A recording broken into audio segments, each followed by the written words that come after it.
तो आज इस वीडियो हम बात करने वाले हैं एम्स बीएससी पैरामेडिकल 2025 का एंट्रेंस एग्जाम्स पोस्टपोन किया गया था, जो अब 13 जुलाई 2025 को होने वाला है, जिसका एडमिट कार्ड है वो 7 जुलाई 2025 को रिलीज किया जाएगा।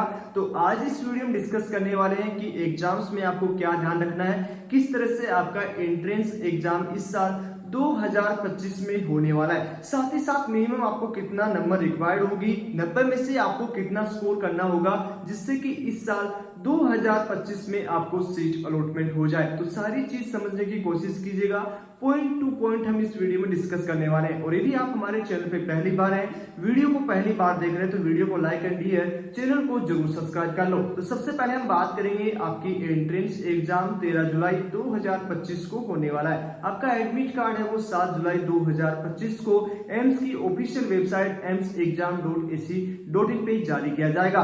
सिलेबस की बात करें तो यहाँ पे आपका 11th एंड 12th सिलेबस पूछा जाएगा, जिसमें से आपका पेपर पैटर्न की बात करें, यदि आप पीसीबी से हो और पीसीएम से हो, दोनों स्टूडेंट्स इस एंट्रेंस एग्जाम्स को दे सकते हैं। यदि आपके 12th में फिजिक्स, केमिस्ट्री, बायोलॉजी या फिजिक्स, केमिस्ट्री या मैथ हो तो आप इस एंट्रेंस एग्जाम्स को दे सकते हैं। आपके 90 क्वेश्चंस है वो इस एंट्रेंस एग्जाम्स में पूछे जाएंगे, 90 क्वेश्चंस आपकी इस एंट्रेंस एग्जाम में आने वाले हैं। प्रत्येक क्वेश्चन आपका 1 नंबर का रहेगा, तो इस तरह से आपका टोटल है वो 90 नंबर होने वाला है। मतलब 90 नंबर में से आपको स्कोरिंग करनी होगी। अब वहां पे आपका यदि आप पीसीबी से हो तो फिजिक्स, केमिस्ट्री, बायोलॉजी के 30 क्वेश्चन आएंगे। यदि आप पीसीएम से हो तो आपका 30 क्वेश्चन बायोलॉजी से, 30 क्वेश्चन आपका फिजिक्स से, 30 केमिस्ट्री से और 30 आपका मैथ से पूछे जाने। यहाँ पे जनरल नॉलेज के क्वेश्चंस नहीं आते हैं। और boys and girls both student हैं वो इस एंट्रेंस एग्जाम्स को दे सकते हैं। टोटल जो आपके एम्स पैरामेडिकल के जितने भी कोर्सेस हैं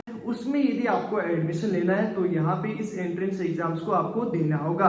टोटल आपको जो टाइमिंग रहती है वो 90 मिनट रहती है। आपकी नेगेटिव मार्किंग भी आपको बच्चों ध्यान में रखना है, 1/3 आपका नेगेटिव मार्किंग रहता है। मतलब यदि आपके 3 क्वेश्चन गलत होते हैं तो आपका एक क्वेश्चन जो है 1 नंबर है वो माइनस हो जाएगा। सबसे पहले आपको चीजें ध्यान रखनी है, जब भी आप टेस्ट प्रैक्टिस कर रहे हो, अभी टेस्ट लगा रहे हो, तो यहाँ पे टाइम मैनेजमेंट, मतलब 90 मिनट में आपको 90 क्वेश्चन है वो किस तरह से, बायोलॉजी को कितने मिनट में कंप्लीट करना है, केमिस्ट्री को कितने मिनट में कंप्लीट करना है और फिजिक्स को कितना आपको टाइम देना है, वो सारा अभी आपको प्रैक्टिस के दौरान प्रैक्टिस करना है। ओके, तो ये चीज आपको समझ में आ चुकी है। नेगेटिव मार्किंग को कंट्रोल करना है। यदि आप जितना नेगेटिव मार्किंग कंट्रोल करोगे, यदि आप SC ST से हो तो आपको 90 में से 90 अटेंड करने की कोशिश नहीं करनी है। कोशिश कीजिएगा कि आपके सिलेक्शन जितने हैं उतना ही आप अटेंड करें। आप 75 अटेंड कर दें तो भी आप एक अच्छी रैंक पे जा सकते हो। ओके, तो ये चीज आपको क्लियर हो गया। सबसे पहले आपका जो आपका पैरामेडिकल का एंट्रेंस एग्जाम होगा उसमें आपको क्वालिफिकेशन स्कोर करना होगा। मतलब आपको पहले मेरिट लिस्ट में नाम आना चाहिए और मेरिट लिस्ट में नाम आने के लिए आपको एक मिनिमम जो है क्वालिफिकेशन स्कोर करना होता है। अब वो स्कोर कितना है, सबसे पहले उसकी बात कर लेते हैं। तो स्कोरिंग की बात करें तो यदि आप जनरल से हो तो 50 परसेंटाइल आपको लाना होगा। यदि आपका स्कोर 50 परसेंटाइल से अबव है तो आपका मेरिट लिस्ट में नाम आएगा।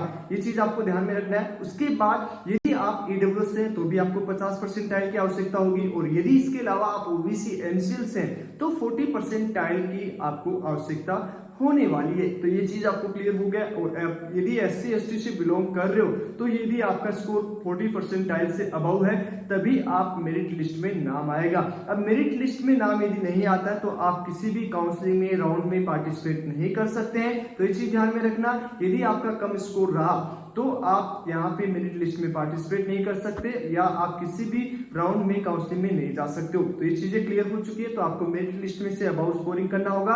अब यहाँ पे 90 में से कितना मिनिमम स्कोर करना होगा। आपके एंट्रेंस एग्जाम CBT मोड में होने वाला है, ये सबको पता है। ऑनलाइन आपका कंप्यूटर बेस्ड एंट्रेंस एग्जाम होने वाली है। अब CBT मोड में एंट्रेंस एग्जाम होगा। अब 90 में से आपको कितना स्कोर करना है, उसके लिए यदि आप जनरल से बिलोंग करते हो 55 प्लस स्कोरिंग करनी होगी।